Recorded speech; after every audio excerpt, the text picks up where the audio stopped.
Tudo bem, pessoal? Como é que estão as coisas aí? Espero que todo mundo esteja ok.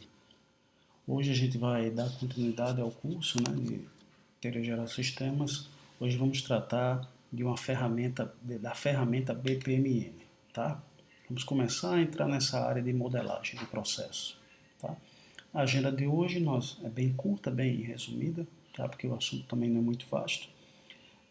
Vamos falar sobre BPMN, retomar aquela discussão acerca de processo, os tipos de processos e os elementos BPMN que estarão disponíveis para vocês usarem para desenhar um processo, tá bom? Primeiramente, o que seria o BPMN, né, que a gente já começou a falar na aula passada? Seria uma notação gráfica, certo? Se alguém conhecer alguma notação, por exemplo, o ML, é parecido com o ML, né, que descreve a lógica dos passos de um processo de negócio. Ele é um padrão internacional, tá? E permite modelar processos de uma maneira unificada e padronizada, tá?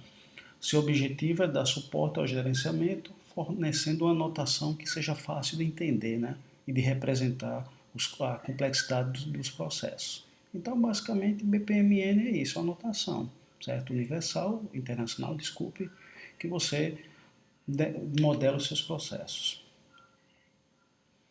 Aí, voltando ao conceito de processo, né, que a gente tem visto durante o curso, aí pegando o conceito do Hammer e do Champy no seu livro lá sobre reengenharia, né?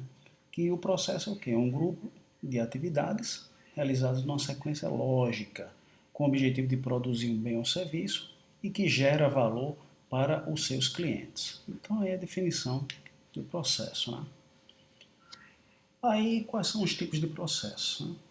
Já entrando já na parte de modelagem. Vocês vão adotar normalmente esse desenho aí, tá? Então, os tipos de processo.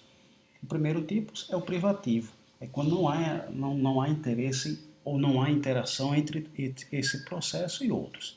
Então, vocês observam aí, nesse desenho aí, ó, o círculozinho verde é o início do processo. Ele vai e finaliza aqui no círculozinho vermelho. Tá? Então, a primeira atividade, tá? Seria o quê? Consultar a legislação na internet e intranet, depois acompanha a legislação, depois organiza a jurisprudência e finaliza o processo aplicando a legislação aos processos analisados.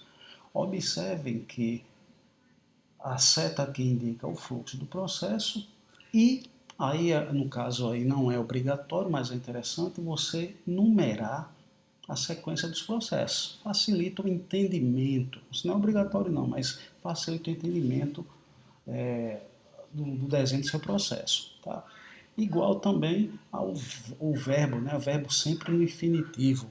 Consultar, acomodar, organizar, aplicar. Tá? Então é importante isso daí. O outro tipo de processo é um processo abstrato, né, que representa a interação entre o processo principal e outro processo participante. Mas observe que esse outro processo não faz parte diretamente desse processo, tá?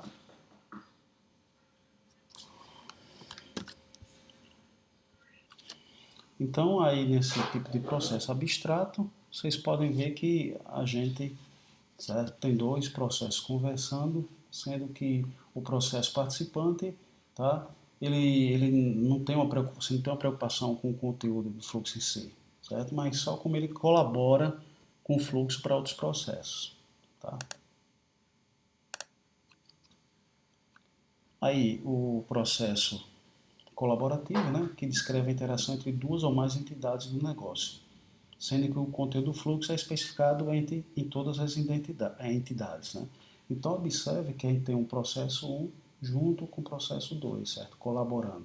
Observe quando o fluxo do processo parte de um processo para outro, automaticamente, né, normalmente nos softwares de notação, PPMN, fica pontilhado, identificando que você está indo de um processo para outro. Né? Observem também que, nesse caso aqui, você poderia até me perguntar, Gilson, e se esse processo 1 tivesse vários participantes? Entre o processo que vai correr entre esses participantes, as setas, o fluxo é normal. Somente quando o fluxo do processo parte de um participante para outro, ou de um processo para outro, melhor falando, é que fica pontilhado. Outra coisa também que é bom vocês notarem aqui é que tem somente um círculo verde que inicia o processo e um vermelho que finaliza o processo. Tá? Aí você pode estar, mas Gilson, olha, tem uma bolinha verde aqui e uma bolinha vermelha aqui nesse processo 2. Mas não são representações de início e final do processo. É somente o que? A representação de que o processo 1 mandou a mensagem para o processo 2 que vai iniciar o processo 2. E lá no final do processo 2 também tem um ciclo que representa a mensagem desse processo 2 de volta para o processo 1, que vai dar continuidade ao processo e finalizar o processo. Só lembrando que aí são dois processos conduzidos, mostrando a interação entre eles. Não é um processo com várias entidades. Tá? E agora os elementos BPMN que fazem parte ou vão fazer parte aí dos desenhos de processo que vocês vão fazer. O primeiro processo aí, a primeira entidade são os artefatos. Né? Aqui, dois artefatos. O primeiro que é o pool, ou piscina, que representa um processo ou uma entidade. Ó. E o segundo é uma lane ou raia, que é uma subpartição dentro do pool. Certo? Eles são usados para organizar e categorizar o pool. Então vocês podem ver que nesse primeiro aqui é um único processo e tem uma entidade. Esse outro aqui tem um processo que é categorizado por diversas lanes ou raias. O segundo artefato aí é o milestone. Né? Seria o quê?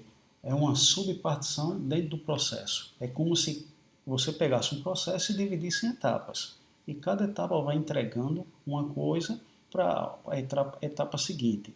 Normalmente a gente usa o milestone para dizer o quê? Você pega um processo inteiro e você divide ele em várias entregas. Tá? Aí os eventos de início. O primeiro é do tipo nenhum, que é aquele que mostra o início de um processo. Lembrando que todo processo só tem um tipo nenhum, certo? Aí o tipo mensagem, que é você estar enviando uma mensagem, que pode ser através de documento, e-mail, telefonema, fax. O do tipo timer, que é você aguarda um tempo, certo? Para que um processo tenha início. E o do tipo condicional, que você coloca uma condição, certo? Um exemplo, uma entrega de um documento, certo? Aquele processo só inicia a partir do momento que você coloca um documento. O timer significa o quê? Você tem um processo que tem que aguardar 6 meses, a partir de um determinado momento, ou um mês, ou uma semana, tá? Ou você tem que responder aquele processo um período para que ele inicie. Os do tipo conectores, que a gente já viu, né? Que o primeiro é o fluxo de sequência, que mostra o fluxo de um processo, e o fluxo de mensagem, né? Que é aquele que você usa entre dois participantes, ou os dois pools, né? Que não estão no mesmo processo, mas que se comunicam. Né? Observe que é tracejado, enquanto que o fluxo de sequência não tem o traço. Uma associação, que é somente para você colocar uma informação, né, outro tipo de conector, alguma informação que, tipo, imagine se fosse uma documentação, tá? num programa. O próximo artefato aí são as atividades, que é do tipo nenhum, certo? Que é a mais usada durante o processo. A do tipo serviço, é aquele que ocorre automaticamente e sem intervenção humana, é a diferença dele para a do tipo nenhum. A do tipo recepção, certo? Que é aquela que você tem o recebimento de uma mensagem, normalmente é usada num evento intermediário. E a do tipo envio, né? Que é que você envia uma mensagem para outra atividade. E o tipo incorporado, né? Que é o subprocesso, que é aquele que você tem um processo muito grande, certo? E você tem que clicar aqui nessas setinhas de mais para que mostre internamente como é que ele é feito, tá? Aí os artefatos de decisão, né? O gateway, né? Que é o tipo exclusivo, baseado em dados, né? Observe aqui, ó, o passo 7, analisar o processo. As irregularidades, sim ou não. Se sim, elaborar uma minuta de informação. Se não, verificar o tipo de serviço, né? Então, observe que esse tipo de gateway exclusivo, você tem uma decisão e só pode ser tomada uma das saídas propostas. Tá? A do tipo mensagem, né, que é quando você está enviando uma mensagem para outra atividade no processo, e do tipo timer, né, aquele que você tem que esperar, aguardar um tempo, pode ser uma data, um ciclo. E os eventos de fim, né, do tipo nenhum, que é usado para terminar um processo, certo? E do tipo mensagem, né, que você finaliza o processo com mensagem. O artefato aí de anotação, tá? Para você colocar alguma informação adicional, e objeto de dados, né? É aquele que você mostra informações necessárias que são a realização de uma atividade. Tá? Então, basicamente, são esses artefatos que vocês vão manipular. Tá? Junto com essa aula aqui, eu vou deixar um manual de BPMN. Se vocês tiverem ou tiver necessidade de usar algum outro artefato, tem lá um manual, tá? Que vocês podem usar para consulta e desenhar os processos. Né? E aqui as datas das nossas aulas aqui no final do curso, né? A aula de hoje, né, que é a ferramenta BPMN. Hoje eu vou deixar já uma tarefa, certo? Que é distribuidor de peças, para que vocês desenhem o processo, leiam o texto e desenhem o processo. Tá? A tarefa 2, que é a empresa de serviço de documentação. A tarefa 3, que é a empresa terceirizada. A quarta é uma pousada. 5, a biblioteca universitária. E 6, de uma escola infantil. Notem que durante a leitura de vocês, é bom vocês prestarem atenção que no início eu vou pedir somente para vocês mapearem o processo. Do meio para o final dessas tarefas, vocês vão ter que mapear e depois pegar aquele processo e melhorá-lo. Tá bom? Então, pessoal, as referências aí que a gente utilizou, basicamente o livro do Hammer, de engenharia. E se tiverem alguma dúvida, a gente vai ter a nossa aulinha, certo? Para poder tirar essas dúvidas aí.